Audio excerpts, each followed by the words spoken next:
Hi hello ನಮಸ್ಕಾರ. ಮತ್ತೊಂದು ವಿಡಿಯೋಗೆ ನಿಮ್ಮೆಲ್ಲರಿಗೂ ಸ್ವಾಗತ. ಯಾರು ನನ್ನ ವಿಡಿಯೋಸ್ ನೋಡ್ತೀರಾ ಒಂದು ಲೈಕ್ ಮಾಡಿ, ಶೇರ್ ಮಾಡಿ ಹಾಗೂ ಫಾಲೋ ಮಾಡ್ಕೊಳ್ಳಿ ಅಂತ ಹೇಳ್ತಾ, ಸ್ನೇಹಿತರೆ ಈ ವಿಡಿಯೋ ಅಂತಕ್ಕಂಥದ್ದು ನಾನು ಸುಮಾರು ಒಂದು 6 ತಿಂಗಳ ಹಿಂದೆ ನಮ್ಮ ಹೊಸಕೋಟೆ ಅನ್ನಪೂರ್ಣೇಶ್ವರಿ ಲೇಔಟಲ್ಲಿ ಈ ಬೋರ್ವೆಲ್ ಒಂದು ಬಿಲ್ಡಿಂಗ್ ತಗೊಂಡಿದ್ದಾರೆ. ಸೊ ಅದರಲ್ಲಿ ಬೋರಲ್ಲಿ ಈ ರೀತಿ ಕೇಸಿಂಗಲ್ಲಿ ಸುಮಾರು ಒಂದು 200 ಅಡಿಯಲ್ಲಿ ಈ ರೀತಿ ಬರ್ತಾಯಿತ್ತು.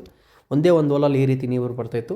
ನಾನು ಆ ಕಸ್ಟಮರ್ಗೆ ಹೇಳಿದ್ದೆ, ನಿಮ್ಗೆ ಫ್ಯೂಚರಲ್ಲಿ ಏನಾದರೂ ನೀರಿನ ಸಮಸ್ಯೆ ಆದರೆ ಖಂಡಿತವಾಗಲೂ ಈ ಬೋರಲ್ಲಿ ಹೋಲ್ ಅಂತಕ್ಕಂಥದ್ದನ್ನ ಮಾಡಿಸಿದೆ ನೀರಂತಕ್ಕಂಥದ್ದು ಹೆಚ್ಚಳ ಮಾಡ್ಕೊಳ್ಬೋದು ಅಂತ ಹೇಳಿದ್ದೆ. ಸೊ ಸುಮಾರು ಅದಾದಮೇಲೆ 6 ತಿಂಗಳಾದಮೇಲೆ ಇವ್ರ ಬೋರಲ್ಲಿ ನೀರು ಅಂತಕ್ಕಂಥದ್ದು ಕಡಿಮೆ ಆಗಿತ್ತು. ಸೊ ನಮ್ಮನ್ನು ಇವರು ಕಾಂಟ್ಯಾಕ್ಟ್ ಮಾಡಿದ್ರು, ನಮ್ಮ ಬೋರಲ್ಲಿ ಇವಾಗ ಕೇಸಿಂಗ್ ವಾಲು ಮಾಡಿಕೊಡ್ಬೇಕಂತ. ಸೊ ನಾವು ಹೋಗಿ ಕೇಸಿಂಗ್ ವಾಲ್ ಅಂತಕ್ಕಂಥದ್ದು ಸ್ಟಾರ್ಟ್ ಮಾಡಿದ್ರಿ. ಫಸ್ಟ್ ಒಂದು ಹೋಲ್ ಹಾಕಿದ್ರಿ, ನೋಡ್ಬೋದು ಯಾವ ರೀತಿ ಪ್ರೆಷರ್ ಅಂತಕ್ಕಂಥದ್ದು ಬರ್ತಾಯಿದೆ ನೀರು. ಹೊಸ ಹೋಲಿದು. ಸೊ ಹೊಸ ಹೋಲ್ ಆದಮೇಲೆ ಯಾವ ರೀತಿ ನೀರು ಪ್ರೆಷರ್ ಅಂತಕ್ಕಂಥದ್ದು ಬರ್ತದೆ. ಸುಮಾರು ಒಂದು 8ರಿಂದ 10 ಹೋಲ್ ಅಂತಕ್ಕಂಥದ್ದು ಈ ಬೋರಲ್ಲಿ ನಾವು ಅವ್ರಿಗೆ ಮಾಡಿಕೊಟ್ರಿ.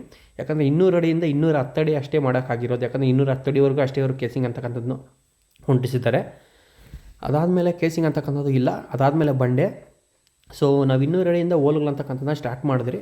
ಸೊ ನೋಡ್ಬೋದು ಹೋಲ್ಗಳಾದಮೇಲೆ ಯಾವ ರೀತಿ ನೀರು ಹೊಂಡು ಬರ್ತಾಯಿದೆ ಅಂತ. ಯಾಕಂದರೆ ಹೊಸ ನೀರು ಸ್ಟಾಕ್ ಹಿಂದ್ಗಡೆ ಇರೋದ್ರಿಂದ ನೀರು ಅಂತಕ್ಕಂಥದ್ದು ಸ್ವಲ್ಪ ಹೊಂಡು ಬಂದೇ ಬರುತ್ತೆ. ಅದಾದಮೇಲೆ ಓಡ್ತಾ ಕ್ಲಿಯರ್ ಅಂತಕ್ಕಂಥದ್ದು ಖಂಡಿತವಾಗಲೂ ಆಗುತ್ತೆ ಅಂತ ಹೇಳ್ತೀನಿ. ಸೊ ಇದೇ ರೀತಿ ನೀವು ಏನೇನೋ ಬೋರ್ವೆಲ್ ಕೇಸಿಂಗ್ ಹೋಲ್ ಮಾಡಿಸ್ಬೇಕಾದ್ರೆ ನಮ್ಮ ನಂಬರು ಸ್ಕ್ರೀನ್ ಮೇಲೆ ಕೊಡ್ತೀರಾ ಅಥವಾ ಡಿಸ್ಕ್ರಿಪ್ಷನ್ ಇರುತ್ತೆ. ನಮ್ಮದು ಬಂದು Sundar borewell casing hole service ಮತ್ತು borewell camera service. A to Z ಬೋರ್ವೆಲ್ ಸಮಸ್ಯೆಗಳಿಗೆ ಯಾವುದೇ ಇರಲಿ ನಮ್ಮನ್ನು ಕಾಂಟ್ಯಾಕ್ಟ್ ಮಾಡ್ಬೋದು. ಖಂಡಿತವಾಗಲೂ ಅದಕ್ಕೆ ಆದಷ್ಟು ಪರಿಹಾರ ಅಂತಕ್ಕಂಥದ್ದನ್ನು ಕೊಡ್ತೀವಿ ನಾವು. ಇಡೀ ಕರ್ನಾಟಕದಲ್ಲಿ ಎಲ್ಲೆಲ್ಲ ಆಗುತ್ತೋ ಸರ್ವಿಸ್ ಅಲ್ಲೆಲ್ಲ ನಮ್ಮ ಸರ್ವಿಸನ್ನು ಖಂಡಿತವಾಗಲೂ ಕೊಡ್ತೀವಿ. ಸ್ನೇಹಿತರೆ ಇನ್ನೊಂದೇನೆಂದರೆ ತುಂಬ ದೂರ ಹೋದಷ್ಟು ನಿಮಗೆ ಚಾರ್ಜಸ್ ಅಂತಕ್ಕಂಥದ್ದು ಜಾಸ್ತಿ ಆಗುತ್ತೆ. ಇದು ಉದಾಹರಣೆಗೆ ಟೋಲ್ ಗೇಟ್ಗಳು ಸಿಗುತ್ತೆ, ಮತ್ತು ನಮಗೆ ಟ್ರಾನ್ಸ್ಪೋರ್ಟೇಷನ್ನು, ಡೀಸೆಲ್ ಚಾರ್ಜು, ಮತ್ತು ಲೇಬರ್ಸು, ಮತ್ತು ಅಲ್ಲಿ ಬಂದು ಕ್ಯಾಮ್ರಾ ಮಾಡೋ ಚಾರ್ಜು, ಸರ್ವಿಸ್ ಚಾರ್ಜು ನಿಮಗೆ ಇನ್ಕ್ಲೂಡ್, ಬಿಟ್ ಚಾರ್ಜ್ ಎಲ್ಲ ಇನ್ಕ್ಲೂಡ್ ಆಗಿ ನಿಮಗೆ ಆ ಅಮೌಂಟ್ ಅಂತಕ್ಕಂಥದ್ದು ನಾವು ಹೇಳ್ತೀರಿ. ಯಾರನ್ನ ಮಾಡಿಸೋರಿದ್ರೆ ನನ್ನ ಕಾಂಟ್ಯಾಕ್ಟ್ ನಂಬರ್ನ ಸ್ಕ್ರೀನ್ ಮೇಲೆ ಕೊಡ್ತೀನಿ ಅಥವಾ ಡಿಸ್ಕ್ರಿಪ್ಷನ್ ಇರುತ್ತೆ. ಖಂಡಿತವಾಗ್ಲೂ ನನ್ನ ಕಾಂಟ್ಯಾಕ್ಟ್ ಮಾಡ್ಬೋದು.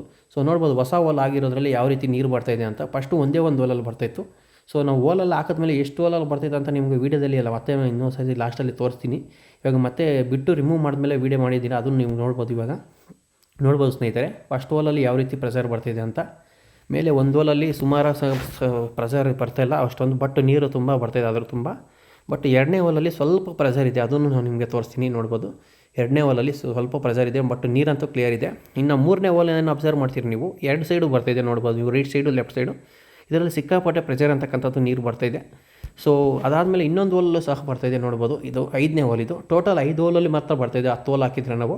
ಸೊ ಮತ್ತು ಯಾವ ರೀತಿ ನೀರು ಹೆಚ್ಚಳ ಆಗ್ತಾಯಿದೆ ನೋಡ್ಬೋದು ಬೋರಲ್ಲಿ. 400-500 ಅಡಿಗೆ ಇರ್ತಾಯಿದ್ದು ನೀರು ಇವಾಗ ಬಂದು ಕೇಸಿಂಗ್ ಲೆವೆಲ್ಗೆ ಬಂದು ನಿಂತ್ಕೊಂಡ್ಬಿಟ್ಟಿದೆ ಸ್ನೇಹಿತರೆ ನೀರು ಅಂತಕ್ಕಂಥದ್ದು. ಸೊ ಇದೇ ರೀತಿ ನೀರು ತುಂಬ್ಕೊಂಡು ಬರ್ತಾ ಇರುತ್ತೆ. ಸೊ ಮೋಟ್ರ್ ಬಿಟ್ಕೊಂಡ್ರೆ ಅವರು ಕಂಟಿನ್ಯೂಸ್ ಆಗಿ 1-1/4 ಇಂಚ್ ನೀರು ಬರ್ತೈತೆ.